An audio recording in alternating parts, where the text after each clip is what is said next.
Okay, let's dive into this. You literally lived an entire life before the age of 3. It's this profound, almost spooky mystery sitting right inside your own head. This explainer is going to take you on a really intimate journey into those first 3 years of your life, years that, for you, are completely 100% blank. We are going to decode exactly what happened to your earliest memories. I mean, really think about it. During those first few years, you weren't just passively sitting around, you were actively experiencing the entire world in high definition.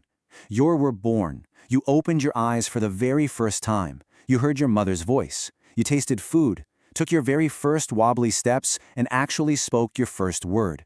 You were living and learning at this incredibly rapid pace. And yet, you remember absolutely none of it. Not a single fleeting moment. It is a complete blank slate. Now, most people assume the answer to this is super simple. They think, well, my baby brain just wasn't ready yet. It wasn't recording.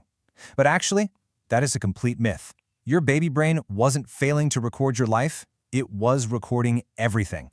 The real answer to what happened to those memories is far, far stranger than you might expect.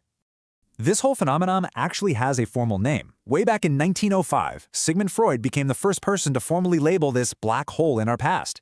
He called it infantile amnesia, which is just the inability of adults to retrieve episodic memories from the first few years of life. So if the memories were in fact there, what exactly wiped the hard drive? Let's start our investigation.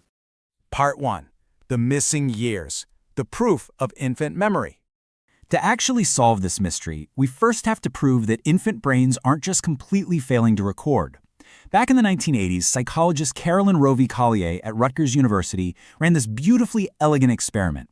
She tied a ribbon from a baby's ankle to a mobile hanging above their crib. The babies quickly learned that kicking made the mobile move, and of course they absolutely loved it. But here's the clincher. When she brought those exact same babies back days later, they remembered. They started kicking immediately. Even 2-month-olds held that memory for a couple of days, and 6-month-olds remembered for weeks. So infant brains absolutely can learn, store, and recall information. Part 2. The unwired brain, a structural problem. So, the crucial point is, if babies can remember things, why don't those memories last into adulthood? Well, the first part of the answer is purely structural. In an adult brain, the hippocampus works seamlessly with the prefrontal cortex to tag, store, and retrieve your lived experiences, like a walk in the rain, as long-term memories. But the infant brain? It's severely underdeveloped. Key regions, like the dentate gyrus, which basically acts as a gateway for new memories, aren't fully wired together until somewhere between ages 2 and 4. So your infant brain could easily form short-term memories, but it physically lacked the biological wiring to move them into long-term storage the way an adult brain does. Part 3. The cost of growth. The neurogenesis paradox. Now, what's really interesting here is that the structural issue is only half the story. The second layer of this mystery introduces us to a totally counterintuitive idea. In 2014, neuroscientists Sheena Jocelyn and Paul Franklin in Toronto tested a hypothesis that sounded almost absurd. What if the very process that builds your brain is also destroying your memories? They ran experiments on mice, and the results, which were published in the journal Science, were absolutely stunning. When they artificially increased neurogenesis, which is the rapid production of new neurons, in adult mice, those adults started forgetting previously learned information. And conversely, when they slowed neurogenesis down in infant mice, those infants held onto their memories much, much longer than normal. I absolutely love this quote because it perfectly captures the visual metaphor of what's happening right inside your head. Your earliest experiences weren't lost because they were never saved. They were lost because your brain kept building new rooms and tearing down the old walls in the process. Your baby brain wasn't too weak to hold memories. It was simply way too busy growing.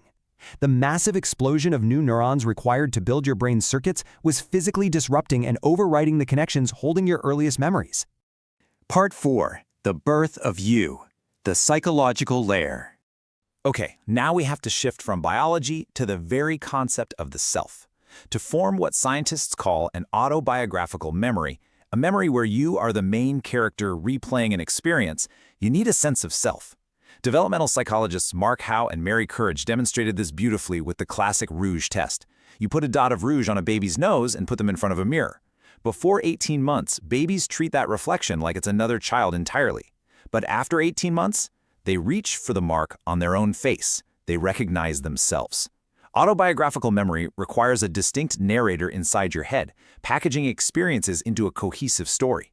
You can't remember being a baby, partly because there was literally no you yet to claim those memories. Part 5. The language skeleton. Structuring the mind. There's another absolutely crucial layer to peel back here. Developmental psychologist Catherine Nelson spent years studying this. She found that before you can speak, your experiences are just raw sensory impressions, just sounds, textures, light, emotions. But as this quote highlights, language gives memory a skeleton. Without it, experiences are like water with no container. Once children start speaking, and especially when they start having narrative conversations with adults about past events, things like, hey, remember when we went to the park? Their ability to form lasting memories just skyrockets. Without words to give those early, raw impressions a structural framework, they just evaporate. Let's move to part 6 and see how this all builds. Becoming who you are, the cultural impact. When we zoom all the way out to the sociological level, we find something wild. The external culture you are raised in literally shapes your internal timeline. Data from Cornell psychologist Qi Wang shows that the age of your earliest memory actually varies depending on your culture. In Western cultures, where parents frequently narrate children's experiences and tell stories, first memories start around 3.5 years old. But look at the Maori of New Zealand. Because their oral tradition places an extraordinary emphasis on personal history and storytelling, their average first memories reach all the way back to age 2.5. Meanwhile, in some East Asian cultures with less focus on early individual narratives, it's closer to age 4.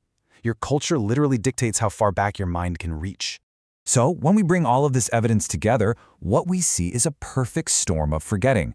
The black hole in our past wasn't caused by one single failure. It was everything happening all at once. Your hippocampus wasn't fully wired for long-term storage yet. A massive flood of neurogenesis was physically overriding your existing memory circuits. You had no concept of self to anchor autobiographical experiences to. And you lacked the language to give those raw sensory impressions a structural container to survive.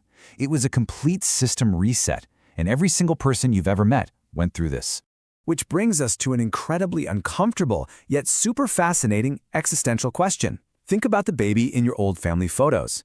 If that infant had no continuous sense of self, and the physical brain that held their earliest experiences tore down its old walls and rewired itself beyond recognition, is that baby actually you? Or is it someone else entirely? Someone who lived in the exact same body, but whose mind was completely disassembled and rebuilt, neuron by neuron, into the person you are today? The answer to why you can't remember those early years isn't that your brain was too simple or too weak. It's that your brain was doing something far, far more important than remembering. It was becoming you. And that incredible process required, quite literally, destroying the person who came before. It is the beautiful, destructive cost of your own existence. Definitely something to ponder the next time you look at a baby photo.